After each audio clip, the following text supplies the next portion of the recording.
의원님, 네. 그 한독수 이제 뭐 후보라고 해야 되는지 전 총리라고 할게요. 네네. 네, 한독수 전 총리가 왔습니다. 강주에. 네. 예, 예. 원래는 5시에 그 묘지 관리소에 예약을 했다 그러더라고요. 참배하러 왔었죠. 예, 네. 참배를 5시에 하기로 했어요. 많은 취재진과 시민단체와 지지자들이 한 300여 명 이상이, 물론 글자까지 합하면 한 5, 600명이 모여 있었습니다. 네. 근데 5시가 돼도 오지를 않았어요. 네네. 10분이 지나고 20분이 지나고 30분이 지났는데도 오지를 않았습니다. 언제쯤 도착했는지 아십니까? 시간을 또 이렇게 늦게. 5시 40분에. 네네. 예, 예. 왔는데, 그 참배, 묘지관리소에 물어보니까 6시면은 그냥 참배가 끝난대요. 네네. 그러면 40분에 와가지고 도착해가지고 도대체 뭘 하려고 했는지 첫 번째 의문점이 남긴 합니다. 결국은 생색만 내려왔다라고 하는 게 이런 전후 상황만 놓고 보더라도 확인되는 것 같습니다. 결국은 그 전날이죠. 전날 대법에서 이재명 대표에 대한, 이재명 현재 후보죠. 네. 후보에 대한 판결 직후에 네네네. 사퇴하고 나서 총리직을 사퇴하고 그리고 나서 대선 후보 행보를 네. 펼치는데 네. 광주에 와서 그것도 5.18 묘역에 아주 형식적으로 왔다 가려고 했구나라는 것을 단적으로 보여주는 것 같습니다. 그리고 아시겠지만 5.18 묘역을 참배해 본 분들은 단체 자격으로 또는 어떻게 공식적으로 참배 신청을 한 분들은 알겠지만 사실은 시간대별로 신청을 받고 그리고 참배를 진행하기 때문에 네.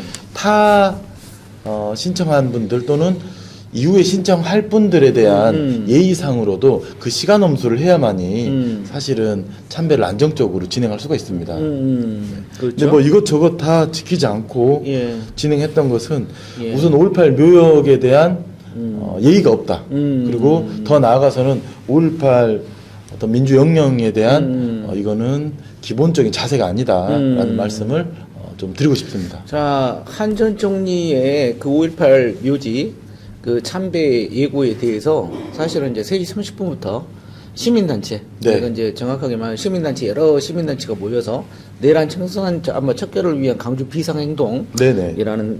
그 단체가 있는데, 단체 이제 회원들, 그 다음에 이제 뭐 진보당, 정의당, 그 다음에 이제 뭐 다른 정당들, 민주당도 이제 네. 왔었어요. 네네네. 와가지고 자 이게 규탄 시위 대회를 했거든요. 네. 기자회견도 하고 그러면서 이제 그 민주의 문이라고 저기 앞에 가면은 문이 있지 않습니까? 입구 쪽에 이제 입구 민주의 쪽에. 문이죠. 예, 예. 네네. 민주의 문 앞에서 이제 의례적으로 길게 기자회견을 했어요. 그러면서 네. 이제 와야지 짧게 하는데 예. 너무 길게 늦게 한마디로 길어질 수밖에 말하자면 없었죠. 뭐냐면 그 앞에서 그 한 전 총리를 기다리겠다 하는 사실은 이제 기자회견이었습니다. 네네. 그런 형식이었고 또 이제 도중에 한 1시간 전부터 또 아마 4시 조금 넘으니까 이제 지지자들 이제 한 지지자들 와가지고 또 신경전도 조금 벌어지고 막 그랬었거든요. 근데 이렇게 지금 이런 걸 예상을 했었을 텐데도 왔던 것은 도대체 무엇을 보여주기 위한 것이었을까라고 생각하십니까? 결국은 출마를 하는 첫 자리로 호남 그리고 5.18 묘역을 택했습니다. 보통은 현충원 체크해두면 되는 건데 네. 대부분 다 그랬지 않습니까? 네. 그리고 그 곳에 와서 참배에 대해서 규탄하는 분들한테 나도 호남 사람입니다 라는 이야기만 외치고 갔습니다. 굉장히 그걸 이야기를 하고 싶었던 건가 싶기도 할 정도로 이렇게 손을 이렇게 모으고 네. 통합 이제는 바꿔줘야 됩니다. 통합하고 사랑해야 됩니다. 왜 사랑이 나왔는지는 제가 잘 모르겠습니다. 사랑하래요. 네, 나도 호남 사람입니다. 같이 사랑합시다. 자, 아니, 묻지마 사랑, 묻지마 통합을 이야기를 했습니다. 근데 지금 첫 행보가 이곳 광주였고요. 그리고 이게 지금 저는 맥락을 좀 볼 필요가 있다. 저는 늘 지금 이 조기 대선 판에서는 이 맥락 안에서 이야기가 돼야지 그 사안만 가지고 이야기를 하면 사실은 숲을 보지 못하고 네네. 나무만 보다가 결국은 헤맬 수 있다라고 예. 그걸 생각을 한번 합니다. 짚어주시죠. 저는 우선은 아까 서두에도 좀 말씀드렸지만 한덕수 전 총리가 이 후보를 출마하는 그 시점이 네. 아주 불손합니다. 마치 대법원이 문을 열어준 듯한 그렇죠. 뭐 짜고 치는 고스톱. 짜고 치는 고스톱이라고 예. 아니 볼 수 없는 그런 상황들이 연출이 되죠. 그래서 대법 선고 30분 만에 출마용 사퇴를 하고요. 그렇죠. 그리고 이런 모습들 자체가 지금 내란 종식의 어떤 종식을 위해서 조기 대선이 현재 치러지고 있는 거고요.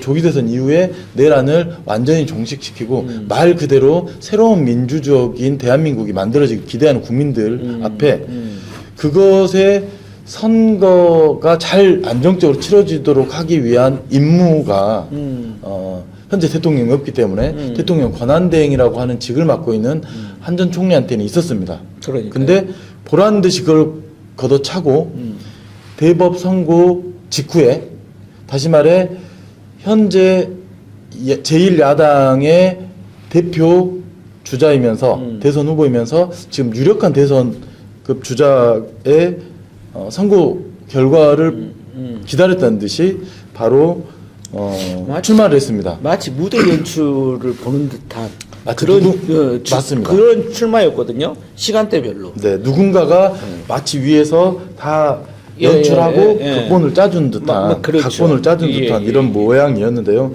그래서 행정부와 사법부의 작당무이 아니냐라고 하는 정도까지 지금 이야기를 하고 있습니다. 그래서 그런 한 전 그 총리가 지금 출마와 동시에 이곳 호남을 찾았고요. 그러니까 현충원 그리고 그 가면 전 되는데. 상황을 보면 예. 현재 국민의힘 후보들이 누구나 할 것 없이 다 출마도 하지 않은 한덕수와 함께 그 야권 뭐 본인들도 지금 여권이라고 해야 되나요? 단일화하겠다라고 이야기를 구애를 엄청 하고 있는 상황이었지 않습니까? 지금은 여권 야권이 없습니다. 그러다 보니 범윤석열이라고 표현하겠습니다. 그러면 범윤석열 측의 후보군을 정리를 하는 데서 출마도 아니하는 한 전 총리를 계속 우리 편이다, 자기 편이다라고 하면서 손을 내밀고 있는 상황이었습니다. 다시 말해 현재 국민의힘은 그들 지지층이 그 국민의힘 정당의 지지층이 있을 거고요. 그 이외에 중도층을 어떻게 확장할 거냐라고 하는 선거 공학적으로 봤을 때 한덕수는 출마하게 된 무소속 아니겠습니까? 무소속인 한덕수가 그러면 중도층을 어떻게 흡수할 거냐라고 하는 측면에서 이 호남에 특히 광주에 온 저희가 시작부터 그런 것 아니겠냐라고 하는 부분을 좀 조심스럽게 예측해 볼 수 있겠다라고 봅니다. 그래서 광주를 찾았고, 그래서 다른 게 아니라 호남 사람입니다만 외치고 갔어요. 그렇죠. 5.18 영령, 5.18 민주의 어떤 정신이 무언지 필요하다면 그런 이야기라도 자기 입장을 이야기를 해야죠. 여기서 또 재미있는 비하인드 네네. 스토리가 하나 있어가지고 그 묘지 관리 소장이 있습니다. 네네. 그 김범태 소장 네. 내시라고 그 페북에 썼어요. 뭐라고 썼냐면 자 이렇게 이제 대치가 되는데 묘지 관리 소장으로서는 사실은 이제 참배를 하시는 분들도 중요한 거고 이제 이런 이야기를 해서 한 총리에게 귓속말로 하도 거기가 시끄러웠기 때문에 이렇게 했답니다. 무릎을 꿇으십시오. 무릎을 꿇으십시오. 그러면 참배를 할 수 있을 것 같습니다. 이런 조언을 했답니다. 근데 결국은 무릎은 꿇지 않고 겨우 한다는 게 저는 호남 사람입니다. 이랬다는 거죠. 16번 외쳤다, 17번 외쳤다, 뭐 이런 이야기가 있습니다. 그 하도 이제 저도 이제 그 사진을 하나 컷 잡기 위해서 이렇게 봤는데 굉장히 표정은 굳어 있었고 가끔 가다가 이제 소리는 안 지르는데 욕을 네. 했고 이제 그 옆에 이제 그 영상 카메라들 그 뭐 이제 방송사 카메라들이 들었기로는 저는 호남 사람입니다. 통합하고 이제는 바뀌어야 됩니다. 통합하고 사랑해야 됩니다. 이런 식으로 이야기를 네. 했다 합니다. 그리고 저는 끝으로 그럼 한덕수가 왜 이렇게 비상행동 다시 말해 촛불 광장을 이끌었던 그 200여 개 단체가 묶여져서 사실은 그거는 그냥 개별 단체가 아닌 곳입니다. 그렇죠. 그곳에서 맞죠, 왜 맞죠. 반대를 했냐 놓고 보면 한덕수가 이 내란 전국 과정에서 어땠는가 한번 살펴볼 필요가 있다. 내란 공범이라고 라고 계속 생각을 하고요. 외쳤습니다. 내란 예. 공범이죠. 예. 국무총리로서 정확하게 국무회의에 어떤 반대 입장을 정확하게 내면서 이것을 무력화시키는 데 있어 소극적이었고요. 그렇죠. 그리고 더 나아가서는 12월에 헌법재판소의 재판관을 채우는 데 있어서도 지금 국회 몫으로 추천된 그 재판관들을 임명하지 않았습니다. 그리고 내란 특검법을 계속 거부하면서 전체적으로 내란 이 사태를 오히려 더 그 조장하고 그리고 그걸 유지시키는 데서 기여했다. 그렇기 때문에 한덕수라고 하는 이 인물은 지금 현재 이 조기 대선 국면에 나와서는 안 될 사람이다. 라고 다시 한번 말씀드리고 알겠습니다. 싶습니다. 그러면 마지막으로 네. 딱 한 멘트만 해주시죠. 네. 한덕수의 5.18 민주묘지 참배 네. 딱 한마디로 뭐라고 정리할 수 있을까요? 쇼다. 쇼다. 이런 쇼로 네. 조기 대선 국면에서 대선 후보로서 아무리 세탁을 하더라도 될 수 없다. 다시 한번 강하게 말씀드리겠습니다.